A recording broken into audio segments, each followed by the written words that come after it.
Essay റൈറ്റിങ്ങിൻ്റെ ഒരു കാര്യം പറയുകയാണെങ്കിൽ ഞാൻ എപ്പോഴും ആലോചിക്കാറുള്ള അല്ലെങ്കിൽ എനിക്ക് സ്ട്രോങ് ആയിട്ട് ഞാൻ വിശ്വസിക്കുന്ന ഒരു കാര്യം എസ്സേ എന്ന് പറയുന്നത് അല്ലെങ്കിൽ ഒരു ആൻസർ റൈറ്റിംഗ് എന്ന് പറയുന്നത് ഒരു ആർട്ടാണ്.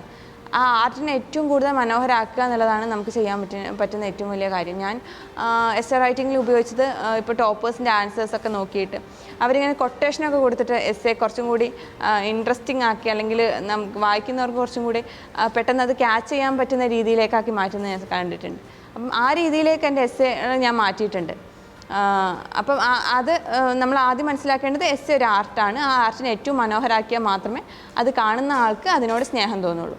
അപ്പോൾ ആ രീതിയിൽ നമ്മളത് മനോഹരമാക്കുക. അപ്പോൾ തന്നെ എസ്സേക്ക് ഗ്രാജുവലി മാർക്ക് ഉണ്ടാവും. പിന്നെ ഓർത്ത് വെക്കുക എന്നുള്ളത് ഇതൊരു ലോങ് പ്രോസസ്സാണ്. ഏകദേശം 1.5 വർഷം എടുക്കും ഇതിൻ്റെ റിസൾട്ട് പോസിറ്റീവ് ആണെങ്കിൽ പോലും അറിയാൻ.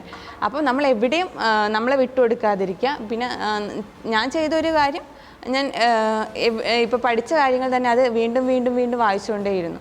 അതെവിടെയും വിട്ടിരുന്നില്ല.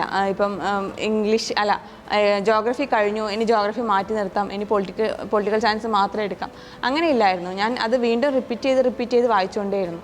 എനിക്ക് തോന്നുന്നു അങ്ങനെ തന്നെ അത് ചെയ്യാൻ വേണ്ടി പറ്റുള്ളൂ. കാരണം ഇത്രയും സബ്ജക്റ്റുകൾ വരുന്നുണ്ട്.